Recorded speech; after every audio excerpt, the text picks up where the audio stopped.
السلام علیکم، country news digital کے ساتھ میں ہوں منیب عباسی۔ اس وقت میں موجود ہوں آزاد کشمیر کے دارالحکومت مظفر آباد قانون ساز اسمبلی کے باہر اس وقت میں موجود ہوں۔ جیسا کہ آج جو ہے وہ کچھ دیر بعد جو مالی سال 2023-2024 کا بجٹ جو ہے وہ پیش ہونے والا ہے۔ ابھی جو ہے وہ اسمبلی کے باہر کے مناظر آپ کو بتاتا جاؤں کہ اس وقت جو ہے وہ جو بجٹ کی کاپیاں ہیں وہ بھی اسمبلی کے اندر جا چکی ہیں۔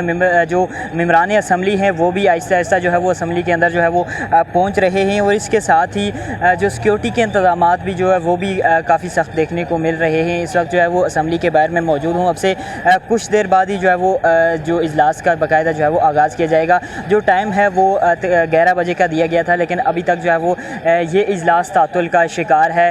اور اس کے ساتھ ہی جو آج صبح اسمبلی کے مین گیٹ پر جو کہ بلدیاتی امیدواران کا جو ہے وہ احتجاج بھی دیکھنے کو ملا۔ ان کا یہ موقف تھا کہ جو ان کو اختیارات ہیں، کیونکہ بلدیاتی انتخابات کا انعقاد جو ہے وہ 31 سال بعد ہوا ہے، اور جو امیدوار ہیں جو کہ چیئرمین، وائس چیئرمین اور اس کے ساتھ جو ہے وہ میئر، ڈپٹی میئر، ان تمام کا یہی موقف تھا کہ جو ان کو اختیارات ہیں وہ نہیں دیے گئے۔ 6-7 ماہ ہو چکے ہیں بلدیاتی انتخابات کو، وہ جو ہے وہ عوام کے ووٹوں سے جو ہے وہ اس وقت جو ہے وہ یہاں پر پہنچے ہیں، لیکن ان کو جو اختیارات ہیں ابھی تک ان کو نہیں دیے جا رہے۔ تاہم جو ہے وہ انہوں نے یہ بھی مطالبہ کیا کہ آج کے بجٹ میں جو ہے وہ ان کے حوالے سے جو ہے وہ اسپیشلی جو ہے وہ کیا جائے، تاکہ جو ہے وہ اب دیکھنا یہ ہے کہ یہ بجٹ جو ہے وہ غریب دوست بجٹ ہوگا یا پھر کچھ اور۔ اب سے کچھ دیر بعد ہی جو ہے یہ بجٹ جو ہے وہ پیش ہو جائے گا۔ جی